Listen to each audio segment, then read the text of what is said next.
Good afternoon, everyone. I'm joined here today by Harris County District Attorney Kim Ogg, as well as our lead homicide investigators, Joshua Caden and Michael Barrow, to discuss the end of our criminal investigation and the grand jury's decision into the Astroworld tragedy on November 5th, 2021. Also, we have Lieutenant Hope from Homicide Division, ADAs, Allison Harvey, and Mike Levine. Also want to thank Major Kyle Matheson for being here with us. Thank you for your support. We also have Commander Hector Garcia to offer translation in Spanish a little bit later. Last week we concluded our extensive criminal investigation.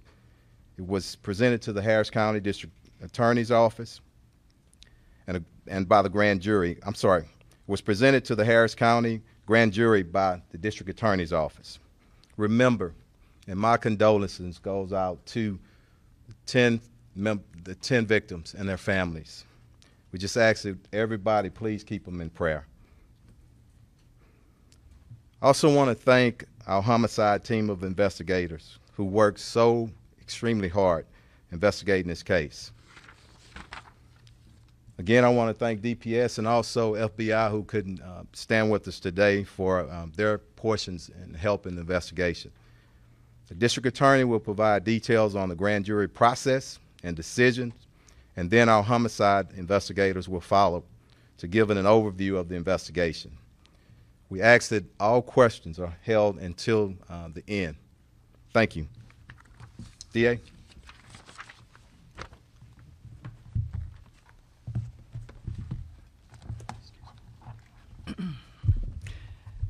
Thank you, Chief Finner. I want to begin by offering my condolences and that of every member of my staff at the Harris County District Attorney's Office to the 10 families of the individuals who were killed at the Travis Scott Astroworld concert. I'm Kim Ogg.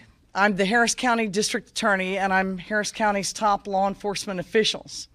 Today, a Harris County grand jury no-billed Brent Silverstein, John Junell, Shauna Boardman, Emily Ockenden, Seth Boardman, and Jock Webster II, a.k.a. Travis Scott, on all criminal charges related to the deaths of 10 spectators of his concert, of the Travis Scott Astroworld concert, 2 of whom were under the age of 15, and the majority of whom were young adults. The grand jury presentation by our prosecutors this week is a culmination of 19 months of Houston Police Department investigative work with lead officers Joshua Caden and Michael Barrow. And I want to thank these 2 investigators who I've seen since the very beginning, doing nothing but this investigation, working with our prosecutors, tracking down every possible piece of relevant information and evidence as part of their investigation.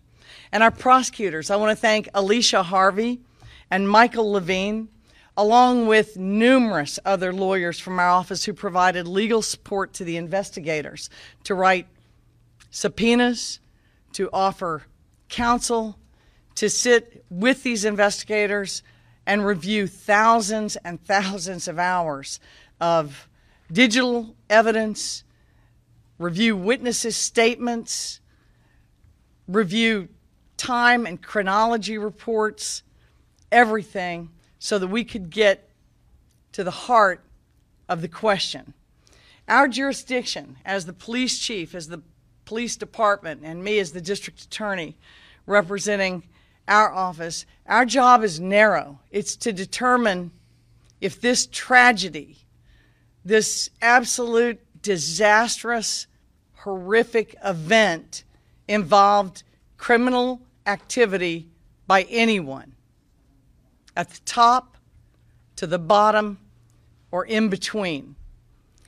And it's our policy when we have incidents and horrible things like this happen that, and we aren't clear as to whether a crime has occurred or not, because It's unclear from its face. It was a lawful concert. It was a entertainment event where people died. And when that happens, it's our practice at the Harris County DA's office to take these cases before grand juries. And we do that because grand jury review is required in every single felony case in America. It's a constitutional right, which makes it a prosecutorial obligation. We take these cases to the grand jury only after police have concluded their investigation. In this instance, it took months. As these cases are presented to a grand jury, I need you to understand that in Texas, our grand juries aren't the product of some special selection process. They are now selected at random. Why is this relevant? Because these grand jurors are your neighbors. They are the residents of Harris County. They are ordinary people, here to do a very serious job, just like the rest of us. Determine whether there's enough evidence to say that a crime happened. Just probable cause, not proof beyond a reasonable doubt, but just did a crime happen? Is there probable cause to believe that a crime happened? In this instance, the grand jury of the 228th District Court of Harris County found that no crime did occur, that no single individual was criminally responsible.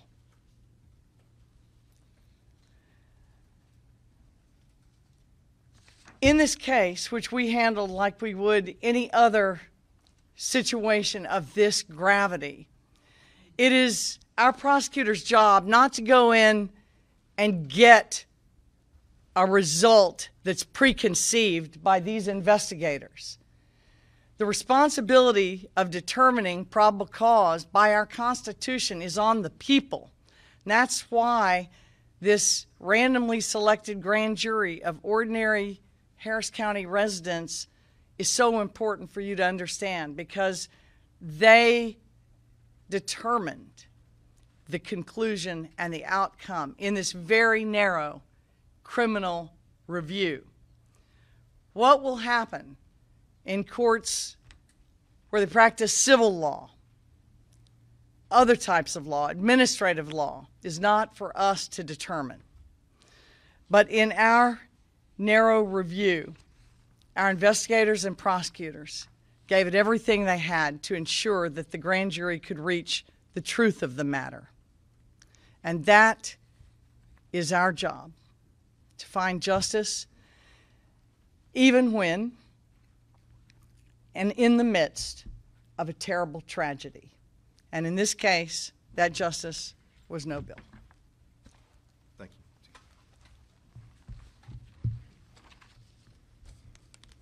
you. Now I'd like to bring up lead investigators Caden and Barrow.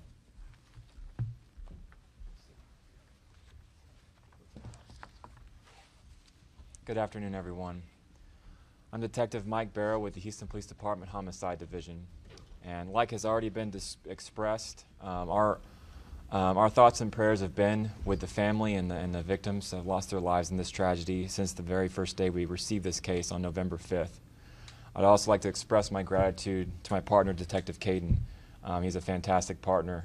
We've been through a long journey in this 19-month-long investigation, nearly 2 years, of going through a tremendous amount of evidence, hours and hours of video and interviews of witnesses and people who participated in this event. I'd also like to express gratitude to the District Attorney's Office, to our command staff, and to our law enforcement partners that assisted us with this investigation. It's been a long process, and just to explain a little bit more into detail of that, we're going to provide a few insights into that investigation today. First and foremost, it's difficult to condense a nearly two-year investigation into a couple of minutes that we have to spend with you today. But we're going to provide you those details and insights. And our focus has been and was for the entire duration of the investigation on those 10 deaths of those individuals. We learned, as you all learned, that those deaths were caused and declared by the Harris County Institute of Forensic Science death by compression asphyxia, with the manner being ruled an accident. We come before you today with a thorough and complete investigation of these last 2 years of reviewing all those details. So today, without further ado, we're going to show you a few presentations to give you a few of those key facts and insights that we uncovered during this investigation. Please hold your questions till the very end. So, as we went through this, much of our investigation focused on the main stage area. This area, this little cross here, that is where the main stage where Travis Scott, the headliner performer on this stage, performed. We broke up this into sections. We have Quadrant 1, which is General Admission, VIP Quadrant 2, General Admission Quadrant 4, and General Admission Quadrant 3, with a center chute going down the middle and another that crosses over it. Back here we have a media section reserved only for cameramen and people operating camera equipment. And then there's a viewing field and overflow field for all the other concert attendees who were not able to get to the front. There's also a wheelchair access ramp, house where a lot of the media and the sound and the special effects were operated from, and a variety of other areas. Our attention further focused into General Admission Quadrant 3. This is where we determined, after video review of our and witness statements, that all 10 deaths occurred within this quadrant. There you have the square footage of that quadrant and the surrounding areas. But our focus honed in on this quadrant for a variety of reasons. One of the key contributing factors to the deaths was the overpopulation and resulting compaction in this quadrant, or Quadrant 3. Just to be clear, this was not a crowd stampede. This was not a stage rush. This was not a crowd surge. This was a slow compaction or constriction into this quadrant, resulting in collapses within the crowd that covered a very small area in this overall large footprint. One of the key causes for that compaction we've determined was in the early hours prior to the show even beginning. Prior to the Travis Scott show, which was set to go on at 9 o'clock, we have there 9:02 is when he officially started. Prior to that, hours before that, a large gathering of participants and concert goers were already in place at stage 1 in all different quadrants. So it was very loaded, very packed, very anticipated event to see the lead performer. Everyone was already present. Meanwhile, stage 2, down here at the bottom of the screen, at 8:42 hours, SZA was the last show at that concert. This then resulted in the remaining participants in this show to move across this area and over into the viewing area that was already held with people. At which point this area became even more crowded, leading to further compaction. Now, let me also remind you with a disclaimer. My partner and I, we are not crowd science experts, but during the course of this investigation, we have obtained knowledge and understanding and key terminology that helps us explain and put to words what we were observing through all the footage that we reviewed and all the statements that we received. One of those terms include things like shock waves, which can be defined as areas in the crowd that move involuntarily like waves. And this is an indicator that there are too many people occupying that space. We also use the term often in this investigation, crowd pockets, not to be confused with mosh pits, which is common for this type of performance. A crowd pocket is an area where the crowd has succumbed to pressure, leading to an isolated collapses within the crowd. I'll now demonstrate in a quick video clip what a surge shock wave looks like. This is before the show even began. This is in the General Admittance Quadrant 1. Nobody died in this area, but this is just to demonstrate what was going on in certain areas of the concert.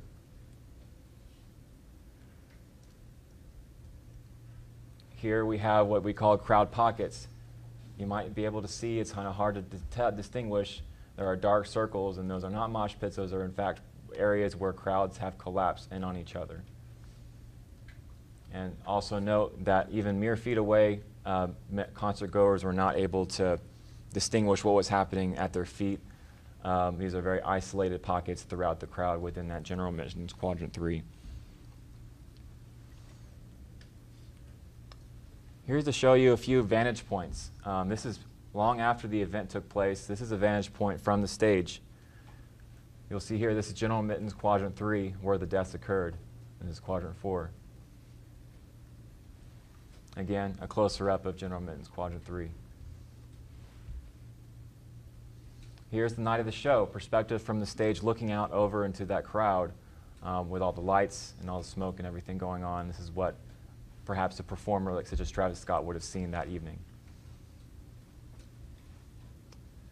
Here's the perspective and vantage point if you were on the ground walking into the main chute of the pits in between those general admission quadrants. This is that main chute where medical and the cameramen and officers and security were able to go across. Also very crowded. And again, here is what the perspective would be if you're a concert goer with your head just above the crowd, just looking out over into the sea of people that were at this concert.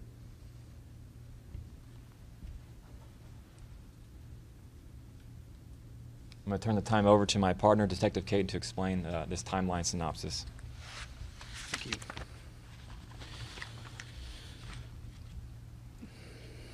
Good afternoon. I'm Detective Caden with the Houston Police Department's Homicide Division. Detective Barrow here is my partner. I just wanted to, before I go through this timeline and read it off to everybody, I'd like to thank you for everyone coming here this afternoon. This timeline is just a snapshot of what we have. This timeline is multiple pages long. It could take us a long time to get through everything. So these are some of the key points that we wanted to label. At 2 p.m., the festival officially opens on November 5th, 2021. At 8:42, the Scissors Show ends at Stage 2.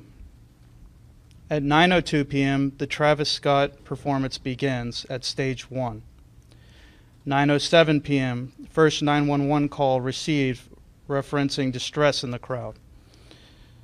At 9:18, group jumps fence on McNee and command post received reports of injury at that location, which created distractions regarding incident response. At 9:30, HPD receives reports of multiple people entering the medical tent and multiple people passed out at the front of stage. At 9:32, concert attendees climb a camera platform to try to stop the show. At 9:38, HFD initiates an ambulance task force. The first victim is transported to the hospital from the medical tent. 9:39, HPD officially notified of victims receiving CPR and begin the show stop procedure. At 9:47, Set Track declared a mass casualty incident. And at 10:12, the show ends. This concludes our presentation.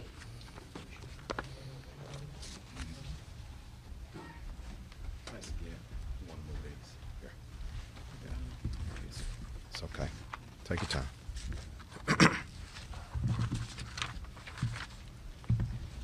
Again, I want to thank y'all for just an outstanding work, and I know it's been tough. I just want to thank and also our ADAs. Thank you.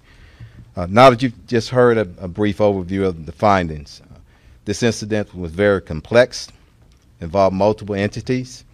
The offense report alone was over 1,000 pages. In coming weeks, and in the interest of transparency, HPD will release the entire criminal offense report. That is unprecedented. And why? We want to be transparent. And you can't stand up here in 2 minutes and tell everything that happened. So to the families, first of all and most importantly, but to the public and everybody else, you can read it and see the challenges that everybody faced that night. Since the tragedy, HPD and other partners have taken steps to enhance public safety at future events. NRG Park is a Harris County-owned facility that operates within the city of Houston. Mayor Turner created a special events task force to improve communication and public safety efforts. This resulted in an interlocal agreement that was detailed in a press conference back in November 2022. The agreement was implemented during Houston Livestock Show and Rodeo, as well as NCAA Final Four and other events, and all other events moving forward.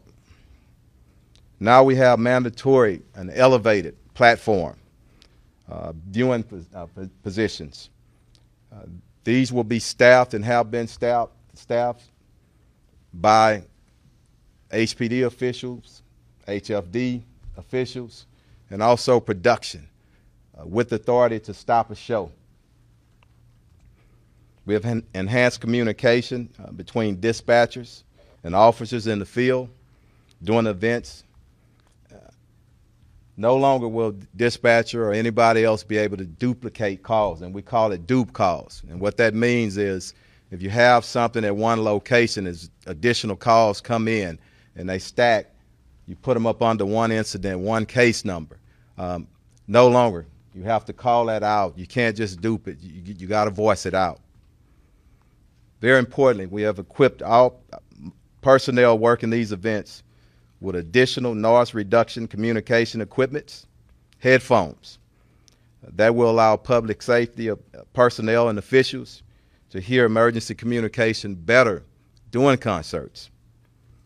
We also trained HFD, HPD, and other public safety officials in crowd management training